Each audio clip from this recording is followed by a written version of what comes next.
नमस्ते दोस्तों, आप सभी का एक बार फिर से स्वागत है सेल्फ हेल्प बुक्स चैनल पर। और आज की इस वीडियो में हम बात करने वाले हैं इस दशक की सबसे क्रांतिकारी फाइनेंशियल बुक के बारे में, जिसका नाम है दोस्तों बैंकों का मायाजाल, और जिसे लिखा है रवि कोहार ने। दोस्तों इस बुक में बताया गया है कि कैसे कुछ लोगों ने बैंकों के माध्यम से इस पूरी दुनिया पर अपना कब्जा जमाया हुआ है, और वही लोग इस पूरी दुनिया के अंदर फैले अन्याय, अत्याचार, गरीबी और भ्रष्टाचार के लिए जिम्मेवार हैं। दोस्तों इस बुक को हमने 2 पार्ट के अंदर डिवाइड किया था। इस बुक का पहला पार्ट ऑलरेडी हम हमारे इस चैनल पर अपलोड कर चुके हैं, जिसका लिंक हम आपको नीचे डिस्क्रिप्शन बॉक्स में और ऊपर आई बटन में दे देंगे। तो इस वीडियो को देखने से पहले आप उस वीडियो को जा करके देखिए, ताकि आपको ये पूरा कॉन्सेप्ट आसानी से समझ में आए। एंड आज की इस वीडियो में हम इस बुक के सेकंड पार्ट को आप लोगों के साथ शेयर करने वाले हैं, जिसमें हम इस बुक के नेक्स्ट 25 चैप्टर्स को डिटेल में आप लोगों के साथ शेयर करेंगे। तो चलिए दोस्तों स्टार्ट करते हैं आज के हमारी इस वीडियो को। अमेरिका के शुरुआती केंद्रीय बैंक, प्रथम केंद्रीय बैंक कॉन्टिनेंटल मुद्रा षड्यंत्रकारी तरीके से व्यर्थ साबित करने के बाद इन लोगों ने अमेरिका के नेताओं को समझाया कि अपना खुद का पैसा बनाने से काम नहीं चलेगा और अमेरिका में भी बैंक ऑफ इंग्लैंड जैसे एक केंद्रीय बैंक स्थापित करने की आवश्यकता है। अमेरिका के प्रथम केंद्रीय बैंक की स्थापना 20 साल के चार्टर पर 1791 में हुई। थॉमस जेफरसन 1801 में अमेरिका के राष्ट्रपति बने और वे 1809 तक राष्ट्रपति रहे। उसने इस व्यवस्था को समझ लिया और केंद्रीय बैंक को बंद करवाने के लिए पुरजोर ताकत लगा दी, परंतु 20 साल का चार्टर होने के कारण यह 1811 तक चला।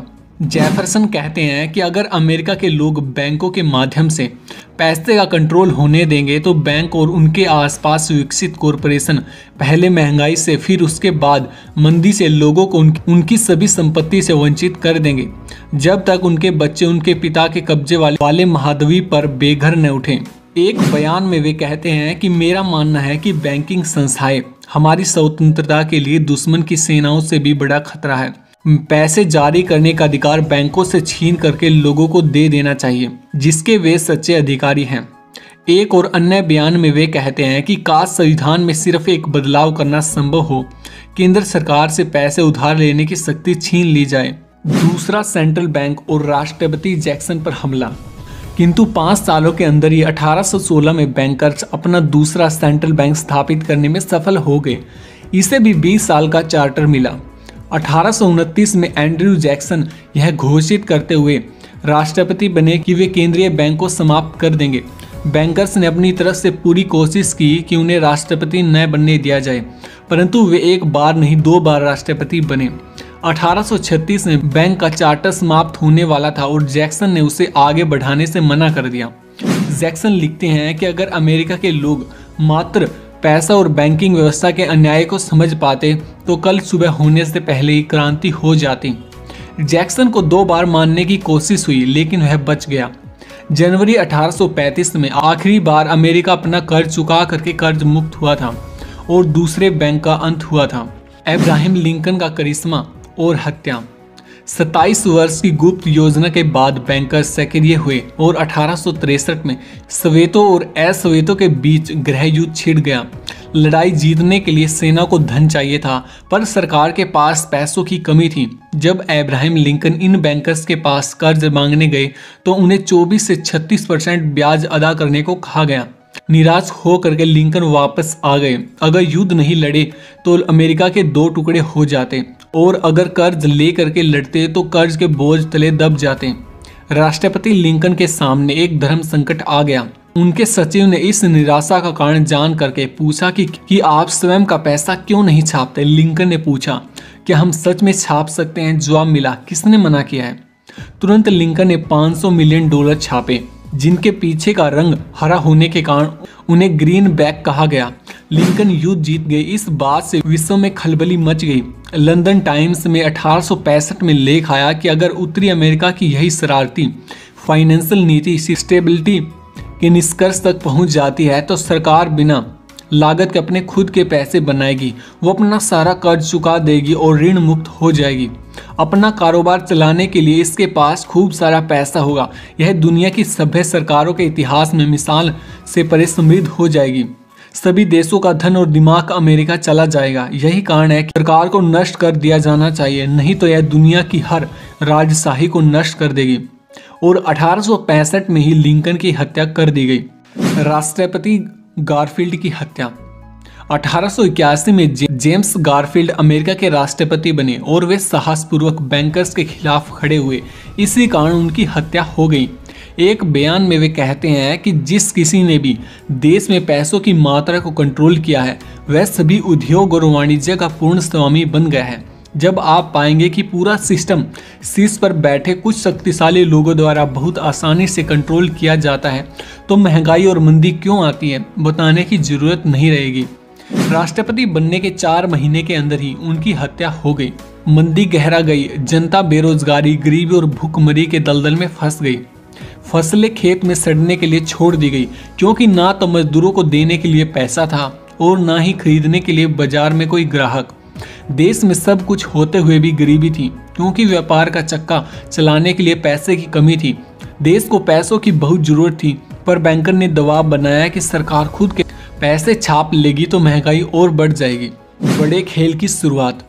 बैंकरों द्वारा अमेरिका में एक बार फिर से सेंट्रल बैंक बनाने की कोशिशें तेज हुई।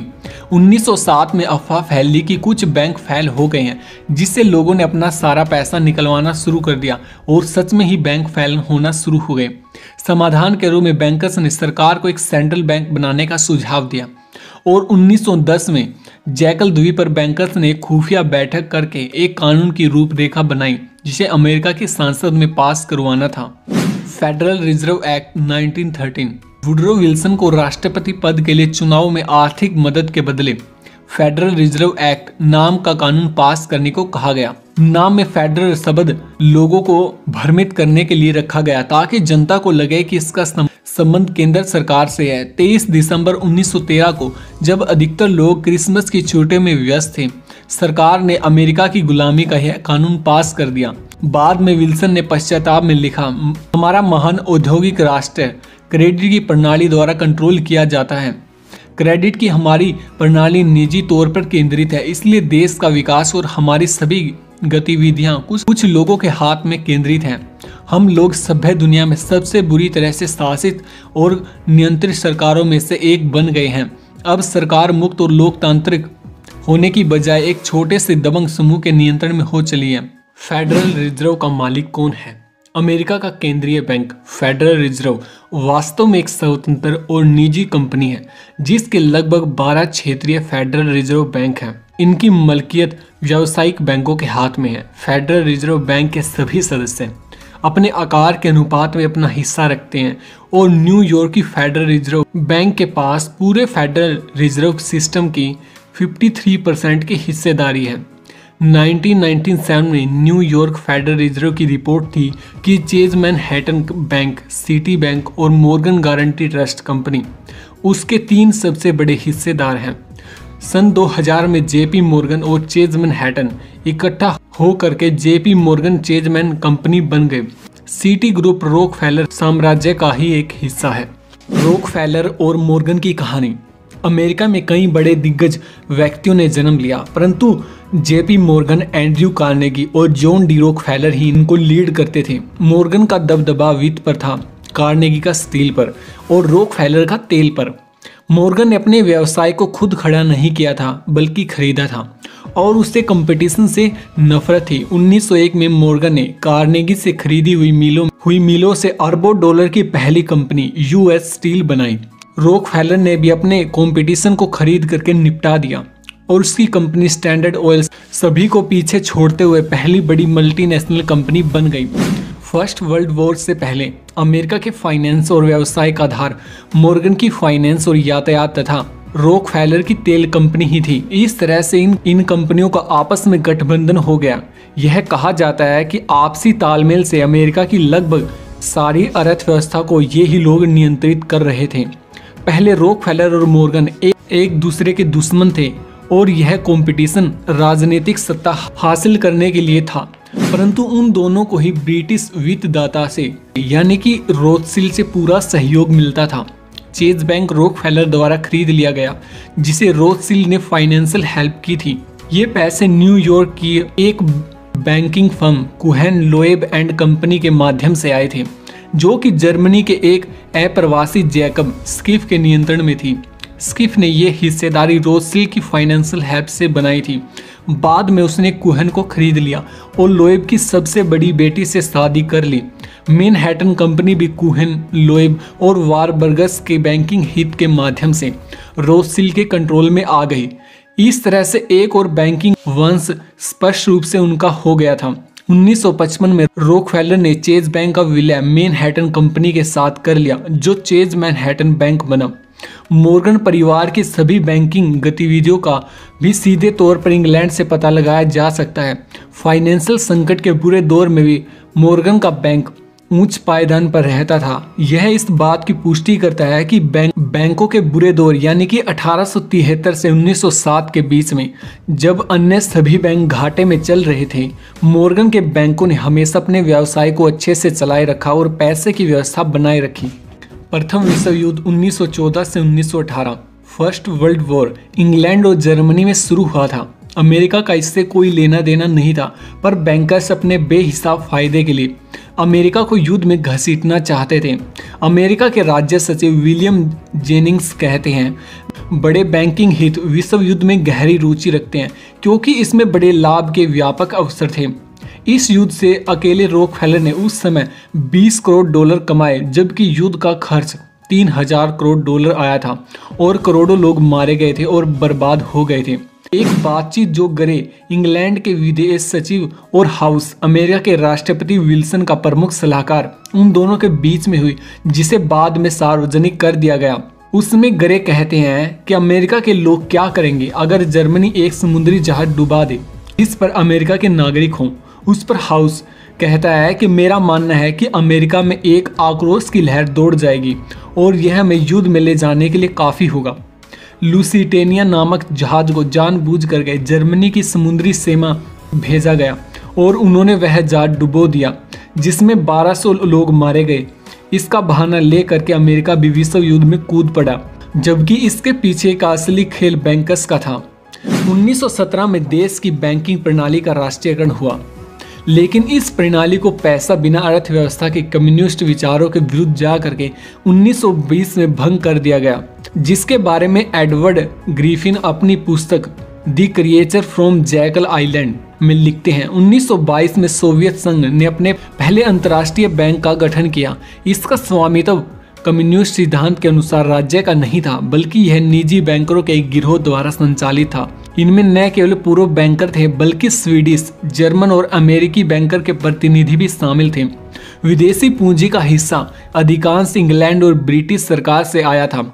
नए बैंक के विदेश प्रभाग के निर्देशक के रूप में नियुक्त मैक्स मई न्यूयॉर्क में मॉर्गन की गारंटी ट्रस्ट कंपनी के उपाध्यक्ष थे। अक्टूबर क्रांति के तुरंत बाद के वर्षों में ब्रिटिश और अमेरिकी कारोबार के लिए सोवियत संघ द्वारा जारी किए गए बड़े और आकर्षक गैर प्रतिस्पर्धी ठेकों का एक सतत सिलसिला वहां देखा जा सकता था। अमेरिका, ब्रिटेन और जर्मन भेड़ियों को जल्द ही नए सोवियत शासन के लाभ का एक उपहार मिला। एंटी सी सटन अपनी किताब wall street and the Bolshevik revolution में इसके सारे सबूत पेश करते हैं।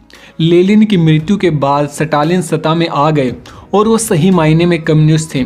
सत्ता में आते ही स्टालिन ने बैंकों का राष्ट्रीयकरण किया और बैंकर्स को नियंत्रण में रखा। रूस की क्रांति, रूस की ताकत अमेरिका से ज़्यादा होने लगी थी और तेल का उत्पादन भी अमेरिका से ज़्यादा होने लगा। बैंकर्स विश्व पर नियंत्रण करने के लिए लीग ऑफ नेशंस बनाना चाहते थे, परंतु जब उन्होंने यह गुप्त योजना रूस के राजा जार के साथ साझा की तो उसने इसे समर्थन नहीं दिया और उसने इस गुप्त योजना का खुलासा कर दिया। इससे बैंकर्स की नज़र में वो खटकने लगे। फरवरी 1917 में रूस में एक जन विद्रोह हुआ और क्रांति हो गई।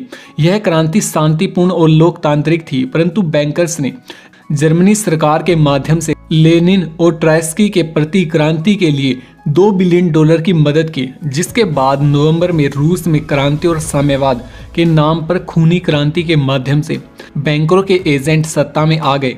क्रांति के दौरान रूस में संयुक्त प्रेस के एक संवाददाता यूजीन लियोन्स ने लिखा, लेनिन, ट्राइस्की और उसके साथियों ने राजशाही को नहीं उखाड़ फेंका, उन्होंने रूसी इतिहास में पहले लोकतांत्रिक समाज को उखाड़ फेंका है, जिसे मार्च 1917 में हुई एक लोकप्रिय क्रांति के माध्यम से स्थापित किया गया था। पार्टी ने रूसी वाणिज्य को मुक्त व्यापार के लिए खुला रखा और बैंकिंग प्रणाली को निजी हेरफेर के लिए खुला छोड़ दिया। संस्थाओं की स्थापना। यूरोपीय संघ के वास्तुकार जीन मोनेट ने एक बार लिखा था, मनुष्यों के बगैर कुछ भी संभव नहीं है, लेकिन संस्थानों के बिना कुछ भी स्थायी नहीं होता। जब मानव जाति असफल होती है तब अच्छी संस्थाएं इसे बचाती हैं। पहले विश्व युद्ध के बाद बैंकर्स की ताकत बहुत बढ़ गई थी। अब उन्होंने विश्व नियंत्रण का अपना सपना देखा और 1919 में दुनिया के लगभग सभी देशों को लेकर के लीग ऑफ नेशंस बनाया, जो बाद में संयुक्त राष्ट्र संघ बना। अमेरिका की विदेश नीति को कंट्रोल करने के लिए 1919 में ही काउंसिल ऑन फॉरेन रिलेशन बनाया गया, जो अमेरिकी सरकार के नियंत्रण में न होकर के बैंकर्स का एक गुप्त समूह था। 1954 में बिल्डरबर्ग नामक होटल में बिना किसी संगठन के बैनर तले एक खुफिया बैठक चल रही थी। इस समूह का कोई नाम नहीं था, इसलिए इसका नाम बिल्डरबर्ग समूह पड़ गया।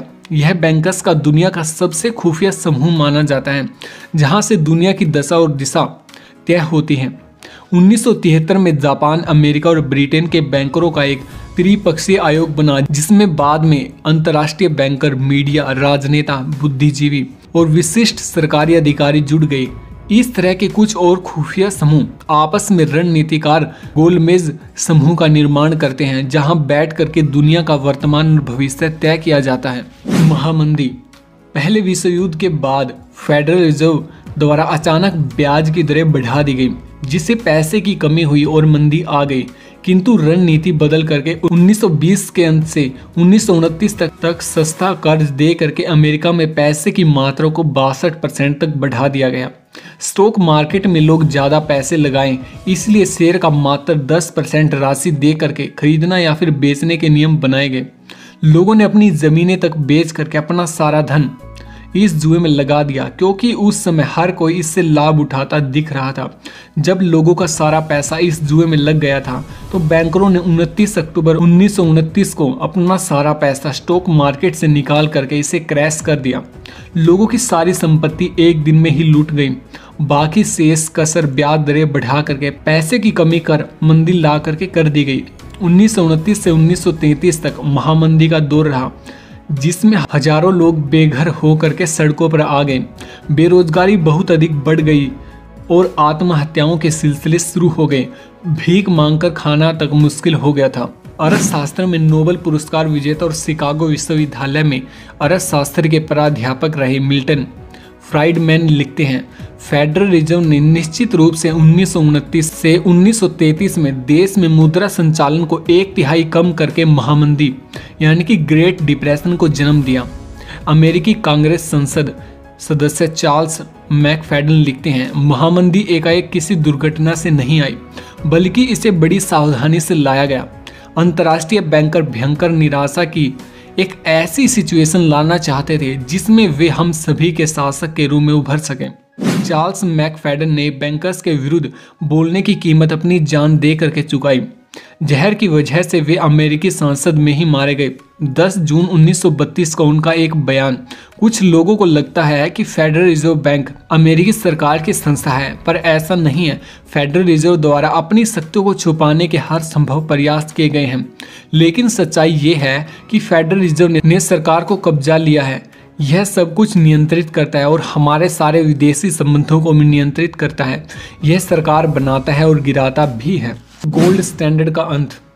1933 में गोल्ड स्टैंडर्ड को खत्म करने के लिए और सभी का सोना लूटने के लिए 10 वर्ष की जेल का डर दिखा करके लोगों से सारा सोना हथिया लिया गया। तुरंत बाद सोने की कीमतें 3 गुना बढ़ा दी गई और जनता के हाथ में सिर्फ कागज के टुकड़े रह गए। आज भी अधिकतर लोग और यहाँ तक कि कुछ कम पढ़े लिखे अर्थशास्त्री भी यही मानते हैं कि पैसा अभी भी सोने के आधार पर बनता है, परंतु यह बात 1933 के बाद लागू नहीं होती और लोग अभी भी पिछली सदी में जी रहे हैं। John F Kennedy. Abraham Lincoln के खुद के पैसे बनाने के 100 साल बाद एक और राष्ट्रपति ने उनके नक्शे कदम पर चलने की कोशिश की। 4 जून 1963 को जॉन एफ कैनेडी ने एक कार्यकारी आदेश 1111 0 पर सिग्नेचर किया। इस आदेश से अमेरिका के राष्ट्रपति को देश चलाने के लिए कर्जमुक्त पैसे बनाने का अधिकार मिल गया। उसने फिर फेडरल रिजर्व को अनदेखा करते हुए अमेरिकी सरकार के 4 अरब डॉलर बनाए, जिसकी आज की कीमत 7 अरब डॉलर यानी कि लगभग 4 लाख करोड़ रुपए है। एकाएक अमेरिकी अर्थव्यवस्था को जीवन मिल गया। इसके बाद वे फेडरल रिजर्व को ही समाप्त करना चाहते थे, परंतु इससे पहले ही उनकी गोली मार करके हत्या कर दी गई। उनकी हत्या के बाद आदेश 11110 को कैंसिल कर दिया गया। एक भाषण में राष्ट्रपति केनेडी कहते हैं, देवी और सज्जनों, गोपनीयता एक मुक्त और खुले समाज के विरुद्ध है और हम लोग स्वाभाविक और ऐतिहासिक तौर से षड्यंत्रकारी समूह, रहस्यमयी शपथ और गुप्त कार्यवाही करने के विरोधी रहे हैं। आज हम सभी कुछ षड्यंत्रकारियों का शिकार हुए हैं जो अपने प्रभाव क्षेत्र के विस्तार के लिए मुख्य रूप से गुप्त योजनाओं पर निर्भर करते हैं। ये लोग आक्रमण की बजाय घुसपैठ पर, चुनाव की बजाय धमकी पर, स्वतंत्रता के विकल्प की बजाय तोड़फोड़ पर विश्वास रखते हैं। इन्होंने मानव और भौतिक संसाधनों को लेकर के एक अत्यधिक कुशल सिस्टम बनाया है, जिसमें सैन्य, कूटनीतिक, खुफिया, बौद्धिक, आर्थिक, वैज्ञानिक और राजनीतिक ताकतें जुड़ी हुई हैं। इनकी तैयारी गुप्त रखी जाती है और प्रकाशित नहीं होती। इनकी गलतियों को दफन किया जाता है, हेडलाइन नहीं बनने दिया जाता। उनसे असंतुष्ट लोगों को खामोश कर दिया जाता है। उनकी प्रशंसा नहीं की जाती, ना ही किसी खर्च पर सवाल उठाया जाता है, ना ही कोई रहस्य खोला जाता है। इसलिए मैं अमेरिका के लोगों को जानकारी देने और सतर्क रहने के जबरदस्त काम में आपकी मदद मांग रहा हूं, ताकि आपकी मदद से जिसका मुझे पूरा विश्वास है, आदमी वही बनेगा जिसके लिए वह पैदा हुआ है, स्वतंत्र और स्वावलंबी। हत्या के 7 दिन पहले उनका एक बयान है, इस देश में हर आदमी, औरत और बच्चे को गुलाम बनाने का षड्यंत्र चल रहा है, जिसे मैं अपना पद छोड़ने से पहले उजागर कर दूंगा। जर्मनी 1919 से 1945। जर्मनी ही एक ऐसा देश था जिसने सही मायनों में हिटलर के नेतृत्व में बैंकरों को चुनौती देने की जरूरत की। पहले विश्व युद्ध के बाद जर्मनी पूरी तरह से बर्बाद हो गया। जर्मनी को युद्ध का पूरा खर्च भरना पड़ता था, जो पूरे देश की संपत्ति से 3 गुना था। जर्मनी के केंद्रीय बैंकों का निजीकरण कर दिया गया। इसके बाद बेहिसाब पैसा बना करके शॉर्ट सेल के लिए उपलब्ध करवा दिया गया। इससे 1922 से 1923 में जर्मनी में भयंकर आर्थिक संकट आया, जिससे बेहिसाब महंगाई बढ़ी, जिसे हाइपर इन्फ्लेशन कहते हैं। जर्मनी में होलसेल प्राइस इंडेक्स एकाएक बढ़ गया, जिसे आप तस्वीर में देख सकते हैं। सुबह से शाम तक चीज़ों के दाम दोगुने हो जाते थे। एक समय पर $1 की कीमत 4.3 लाख करोड़ फ्रैंक हो गई थी। नोटों की गड्डियाँ व्यर्थ हो गई थी, जिससे बच्चे एक घर बनाने जैसा खेल खेलते हैं, जिसे आप तस्वीर में देख सकते हैं। फ्रैंक की कीमत इतनी गिर गई थी कि जर्मनी को 100 लाख करोड़ फ्रैंक तक का नोट छापना पड़ा। इस पूरी सिचुएशन के जिम्मेदार बैंकर ही थे। रूस के शासक स्टालिन के विरुद्ध बैंकरों ने हिटलर को खड़ा किया, परंतु बाद में हिटलर ही उनका सबसे बड़ा दुश्मन बन गया, क्योंकि उसने जर्मन बॉन्ड बैंकों में न दे करके सीधा लोगों में खर्च करना शुरू कर दिया। हिटलर ने जर्मनी के विकास कार्यों के लिए 100 करोड़ के जर्मन बॉन्ड जारी किए, जिनको लेबर ट्रेजरी सर्टिफिकेट कहा गया। लाखों लोगों को काम पर लगाया गया और सभी को ट्रेजरी सर्टिफिकेट से भुगतान किया गया। जब कर्मचारियों ने ये सर्टिफिकेट वस्तु और सेवाओं के बदले जनता में खर्च किए, तो और ज़्यादा लोगों को काम मिलने लगा। 2 साल में ही बेरोजगारी की समस्या समाप्त हो गई और देश फिर से अपने पैरों पर खड़ा हो गया। अब उनके पास एक मजबूत और टिकाऊ मुद्रा थी और महंगाई भी नहीं बढ़ी। जब पूरी दुनिया मंदी झेल रही थी, युद्ध में बर्बाद हुआ जर्मनी विश्व महाशक्ति बनने जा रहा था। बैंकरों ने बैंकों के एकाएक दिवालिया होने की भविष्यवाणी की, पर गलत साबित हुई। बिना टैक्स बढ़ाए राज्यों की आय बहुत अधिक बढ़ गई थी। जर्मनी समृद्ध हो गया था। हिटलर के बारे में एक व्यक्ति लिखते हैं, जर्मनी ने बिना सोने और बिना किसी ऋण के 1935 से 1945 के बीच अपनी पूरी सरकार और युद्ध ऑपरेशन का खर्च उठाया। यूरोप से जर्मन शक्ति को नष्ट करने के लिए यूरोप को वापस बैंकरों की एड़ी के नीचे लाने के लिए दोनों पूंजीवादी और साम्यवादी ताकतों को एक होना पड़ा। परंतु यह इतिहास किसी भी अर्थशास्त्र की किताब में नहीं पढ़ाया जाता।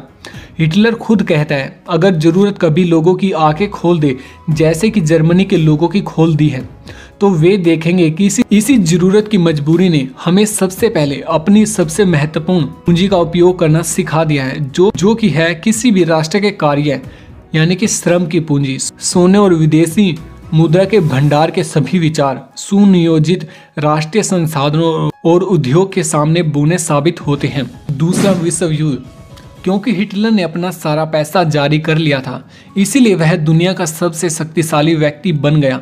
हिटलर को रोकने के लिए और बेहिसाब धन कमाने के लिए दूसरा विश्व युद्ध करवाया गया। जबकि हिटलर युद्ध नहीं चाहता था, उसे युद्ध में उतारा गया, जिसके बारे में बेडफोर्ड के राजकुमार होस्टिंगस रसल ने बयान दिया। पूंजीपति अपने विरोधी को उखाड़ फेंकने के लिए और अपनी ताकत को और अधिक केंद्रित करने के लिए युद्ध चाहते हैं।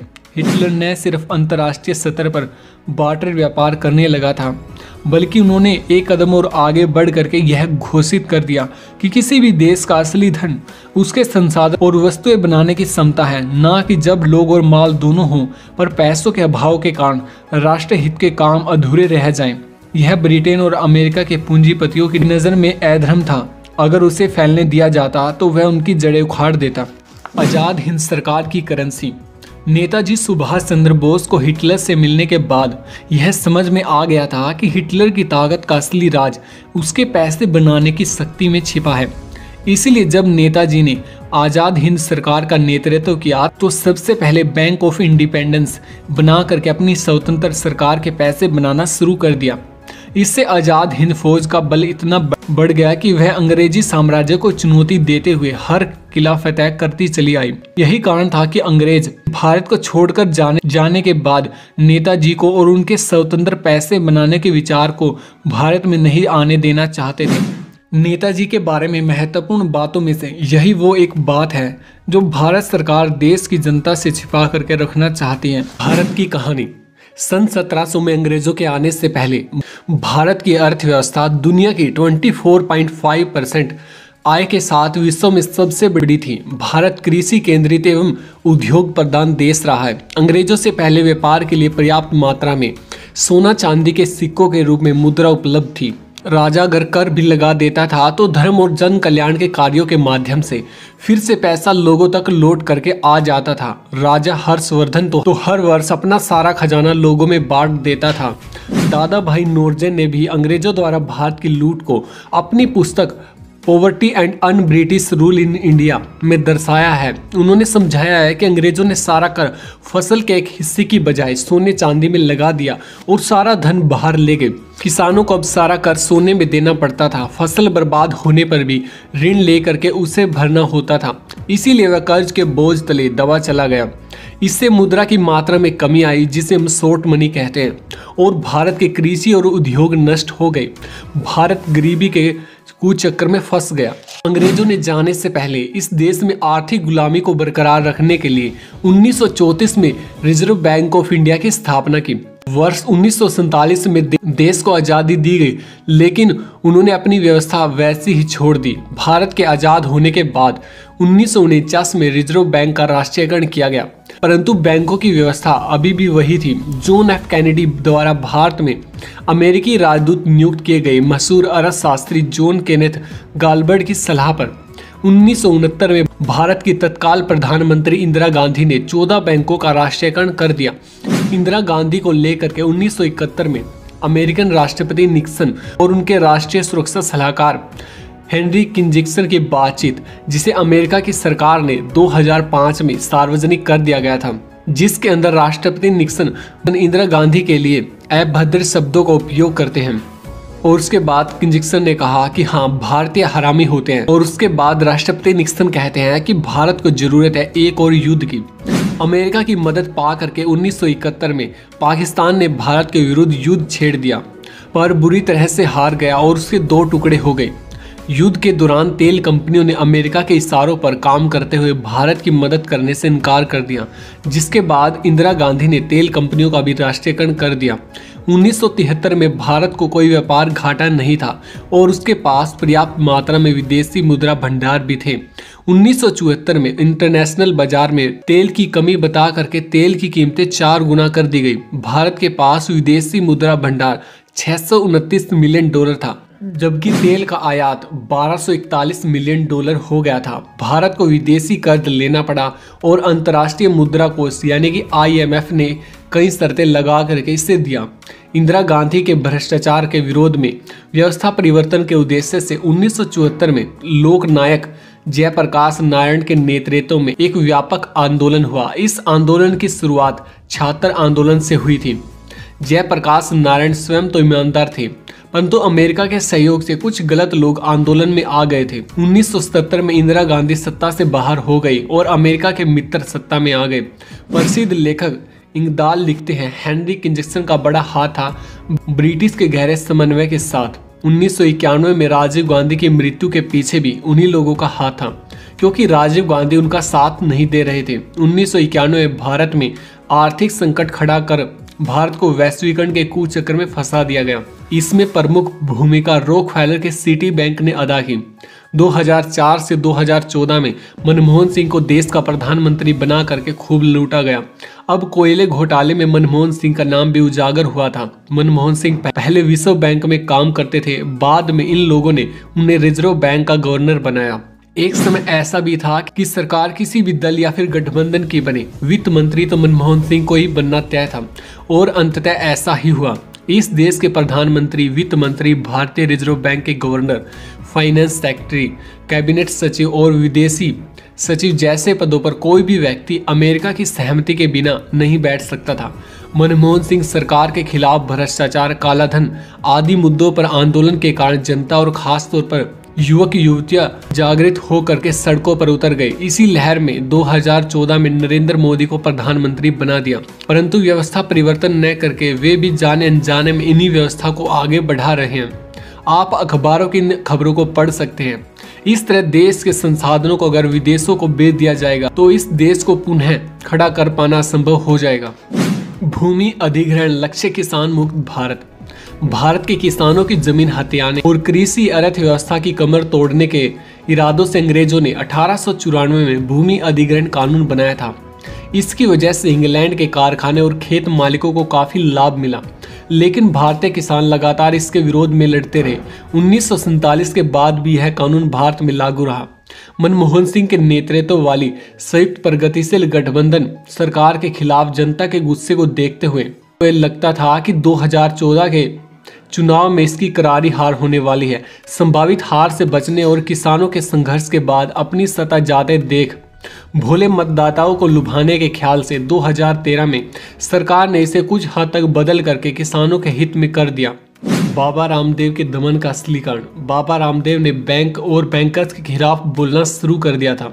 इसीलिए जब उन्होंने काले धन के मुद्दे पर दिल्ली के रामलीला मैदान में अनशन किया तो रातों रात आंदोलन का दमन कर दिया गया।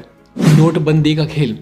अपने साम्राज्य को मजबूत करने के लिए एवं भारत को एक गहरी आर्थिक मंदी में धकेलने के लिए नोटबंदी बैंकर्स की एक सोची समझी चाल है। 2008 में भारत के काले धन के आंकड़े बाहर लाना इन्हीं बैंकर्स का एक षड्यंत्र था। दुनिया को नियंत्रित करने वाले अंतर्राष्ट्रीय बैंकरों ने जब 2008 में विश्व स्तर पर मंदी लाने की कोशिश की तो अमेरिका तो इसकी चपेट में आ गया था, पर भारत में गुप्त धन होने से हम इस मंदी से अछूते रहे। यह बात दुनिया के शासकों को पसंद नहीं आई और उन्होंने काले धन का मुद्दा छिड़वा दिया। वो लोगों के गुप्त धन को बाहर निकलना चाहते थे ताकि उनकी मल्टीनेशनल कंपनियों का मुकाबला करने वाला कोई न बचे। पहले जन धन योजना से बैंकों के खाते खुलवाना और सभी को बैंकों पर आश्रित करना उनकी एक सोची समझी रणनीति है। अब भारत में मंदी और महंगाई के माध्यम से लोगों को कंट्रोल करना और आसान हो जाएगा, क्योंकि अब इनको हर भारतीय की क्षमता का पता चल गया है कि किसके पास किस शहर में कितना लगभग धन है। दूसरे लोगों के पास जो भी सोना चांदी इत्यादि रखा है उसको भी लूटने की तैयारी इनके द्वारा चल रही है। ये लोग पहले भी गोल्ड लोन मोनेटाइजेशन स्कीम के जरिए एक बार कोशिश कर चुके हैं, लेकिन असफल रहे। लेकिन जल्द ही ये लोग किसी न किसी तरीके से देश के लोगों का सारा सोना चांदी भी निकलवा लेंगे। साथ ही आने वाले समय में लोगों का सारा पैसा डिजिटल करके आधार कार्ड से जोड़ दिया जाएगा और कागज के नोट ही खत्म कर दिए जाएंगे। उस दिन भारत की गुलामी पक्की हो जाएगी और ये विदेशी ताकतें सदा सदा के लिए भारत पर शासन स्थापित कर लेंगे। फिर जो कोई देशभक्त इन विदेशी जालिमों के विरुद्ध आवाज उठाएगा उसका आर्थिक बहिष्कार कर दिया जाएगा। वेनेजुएला 2002। 1998 में हुगो चवेज वेनेजुएला के राष्ट्रपति बनते हैं और वो भी वेनेजुएला के तेल को मुख्य रूप से वेनेजुएला के लोगों के लिए इस्तेमाल किए जाने के वादे के कारण वेनेजुएला में 2002 में एक तख्ता पलट की कोशिश की गई, जिसमें निश्चित ही CIA का हाथ था। विपक्ष के कुछ हजार लोगों को प्रदर्शन करने के लिए भेजा गया और टेलीविजन की मदद से इस भीड़ को ऐसा दिखाया गया कि लाखों लोग क्रांति चाहते हैं। फिर सेना के कुछ भ्रष्ट अधिकारियों ने चवेज को बंदी बना लिया। अमेरिका के पक्षधर सत्ता में आ गए और वे चवेज को अमेरिका को सौंपने वाले थे। इस षड्यंत्र को समझ करके अचानक चवेज के लाखों समर्थक सड़कों पर उतर आए और राष्ट्रपति भवन को घेर लिया। अमेरिका के पक्षधर लोग भाग गए और चवेज को मुक्त करा लिया गया। लोगों की ताकत के सामने अमेरिका भी टिक नहीं पाया और चवेज इस षड्यंत्र से बच गए। इराक 2003। सद्दाम हुसैन एक समय पर CIA के एजेंट थे और अमेरिका ने ही इन्हें सत्ता में बैठाया था, पर उन्हें लगा कि वे भी शासक है और अमेरिका के लिए काम करना बंद कर दिया। उन्हें इकोनॉमिक हिटमैन से पहले घूस देनी चाहिए, पर वे नहीं माने। उन्हें मारने के लिए कुछ लोग भेजे गए, पर उनकी सुरक्षा इतनी मजबूत थी कि वो बच गए। उनका तख्ता पलट करना चाहा, पर लोग और उनकी सेना उनके साथ थी। अमेरिका ने 1990 में इराक में युद्ध छेड़ा, पर जीत नहीं पाए। सद्दाम ने अंतर्राष्ट्रीय स्तर पर डॉलर मुक्त व्यापार के लिए इराक का तेल दूसरी मुद्राओं में देने की घोषणा की। इस कदम से अमेरिका पूरी तरह से बर्बाद हो सकता था। 2003 में रासायनिक हथियारों का भय दिखा करके सद्दाम को बदनाम करके युद्ध छेड़ा गया और अब की बात जीत गई। 2005 में सद्दाम को फांसी दे दी गई। इराक में युद्ध चलता रहे, इसलिए एजेंटों की मदद से दोनों तरफ आर्थिक सहायता की गई। उदाहरण के तौर पर 2005 में 2 ब्रिटिश अधिकारियों ने अरब लोगों की पोशाक पहन करके लोगों पर खुलेआम गोलियां चलाई। पुलिस द्वारा पकड़े जाने पर उन्हें बसरा शहर की जेल में रखा गया। ब्रिटिश सरकार ने जब अपने दोनों अधिकारियों को छोड़ने को कहा तो बसरा सरकार ने मना कर दिया। ब्रिटिश सेना शहर में टैंक घुसाकर जेल तोड़कर उन्हें छुड़वा करके ले गई। मानसिक गुलामी। ये लोग दुनिया के लगभग सभी देशों, राजनीतिक, उद्योग, व्यापार, मीडिया, तेल, भोजन, चिकित्सा, शिक्षा, ऐतिहासिक तथ्यों और यहाँ तक कि हमारे मानस, सोच और आंदोलन तक को नियंत्रित करते हैं। ये लोग नहीं चाहते कि हम कुछ ज्यादा सोचें, इसलिए शराब, ड्रग्स, टेलीविजन, मीडिया और हर तरह के वे साधन जो हमें मनोरंजन में व्यस्त रखें हमारे लिए उपलब्ध कराए जाते हैं, ताकि हम ज्यादा सोच समझ करके महत्वपूर्ण लोगों के रास्ते का रोड़ा न बने। बेहतर होगा कि आप लोग जाग जाएं और देखें कि कुछ लोग आपके जीवन को कंट्रोल कर रहे हैं और आपको पता तक नहीं है। इन सभी का परम उद्देश्य एक विश्व सरकार बनाना है। अपनी इस व्यवस्था को चलाने के लिए वे लोग नहीं चाहते कि किसी भी तरह की समस्या सामने आए, इसलिए वे चाहते हैं कि विश्व में एक सरकार बने, एक सेना हो, एक भाषा, एक करेंसी और एक बैंक बने। जेम्स वारबर्ग बैंकिंग परिवार के एक सदस्य लिखते हैं, तुम इसे पसंद करो या फिर नहीं, एक विश्व सरकार बनेगी। सवाल सिर्फ इतना है कि यह सरकार विजय से बनेगी या फिर सहमति के द्वारा। डेविड रॉकफेलर का मानना है कि हमें चाहिए बस एक सही विशाल संकट और सभी देश विश्व की इस नई व्यवस्था को स्वीकार कर लेंगे। करेंसी का अनुभव। करेंसी ब्रिटिश चैनल में एक छोटा सा द्वीप समूह है। 1816 में करेंसी पर 19,000 पाउंड का कर्ज था और आय 3,000 पाउंड थी, जिसमें से 2400 कर्ज उतारने में चली जाती थी। बेरोजगारी के कारण लोग द्वीप छोड़कर जाने लगे थे। फिर सरकार ने 6,000 पाउंड के कर्ज मुक्त नोट छापे और सबको रोजगार मिल गया। फिर 1820 में 4500 पाउंड, 1821 में 10,000 पाउंड, 1824 में 5,000 पाउंड, 1826 में 20,000 पाउंड और 1837 में 50,000 पाउंड जारी किए गए। 1914 में करेंसी ने 1,42,000 पाउंड की योजना अगले 4 सालों के लिए बनाई और कभी पीछे मुड़कर के नहीं देखा। करेंसी ने 1958 तक कुल 5,42,000 पाउंड जारी किए थे। पिछले 200 सालों में पैसे की मात्रा लगभग 25 गुना हो गई थी, पर महंगाई का दूर दूर तक पता नहीं था। आज $44,600 की सालाना प्रति व्यक्ति आय के साथ करेंसी विश्व में 11वें स्थान पर है, जबकि भारत एक विशाल राष्ट्र होने के बावजूद $4,000 की सालाना प्रति व्यक्ति आय के साथ 141वें स्थान पर है। समाधान। क्या मात्र राजनीतिक सत्ता परिवर्तन करके व्यवस्था परिवर्तन किए बगैर किसी तरह का बदलाव लाना संभव है? जबकि हम जानते हैं कि किसी भी व्यवस्था के मूल में अर्थव्यवस्था ही होती है। व्यवस्था के पिरामिड में बैंकिंग व्यवस्था को बदले बिना किसी भी तरह का समाधान संभव है। समाधान के तौर पर sir Joseph stop bank of England के निदेशक और 1920 में ब्रिटेन के दूसरे सबसे अमीर व्यक्ति का टेक्सास विश्वविद्यालय में 1927 का भाषण। आधुनिक बैंकिंग प्रणाली जादुई तरीके से पैसा बनाती है। यह प्रक्रिया शायद जादू का अभी तक का सबसे बड़ा आविष्कार है। बैंकिंग की कल्पना में अन्याय है और यह पाप में जन्मी है। बैंकर्स पृथ्वी के मालिक है। अगर इसे तुम मुझसे छीन भी लो तो और उन्हें पैसे बनाने की शक्ति दे करके रखो तो वे कलम के एक झटके के साथ धरती को फिर से वापस खरीदने के लिए पर्याप्त पैसा बना लेंगे। उनसे यह महान शक्ति छीन लो, फिर यह दुनिया ज्यादा खुशहाल और रहने के लिए एक बेहतर जगह होगी। परंतु अगर आप बैंकरों के गुलाम बने रहना चाहते हो और अपनी खुद की ही गुलामी की लागत का भुगतान जारी रखना चाहते हो तो बैंकरों को पैसे बनाने और उन्हें कंट्रोल करने की शक्ति दे करके रखो। आज की इस वीडियो में बस इतना ही दोस्तों। उम्मीद करते हैं कि आपको ये वीडियो समरी पसंद आई होगी एंड इस वीडियो से आपको बहुत कुछ सीखने को मिला होगा। दोस्तों ऐसी अमेजिंग लाइफ चेंजिंग वीडियोस को देखने के लिए हमारे चैनल को जरूर सब्सक्राइब कीजिए एंड बेल आइकन को दबा दीजिए ताकि आपको आने वाली ऐसी अमेजिंग बुक्स की समरी हर वीक मिलती रहे। हम ऐसे ही वीडियोस आप लोगों के साथ हर संडे लेकर के आएंगे। तब तक के लिए आप सभी खुश रहिए, खुशियां बांटते रहिए। वी लव यू ऑल दोस्तों। जय हिंद दोस्तों, जय हिंद।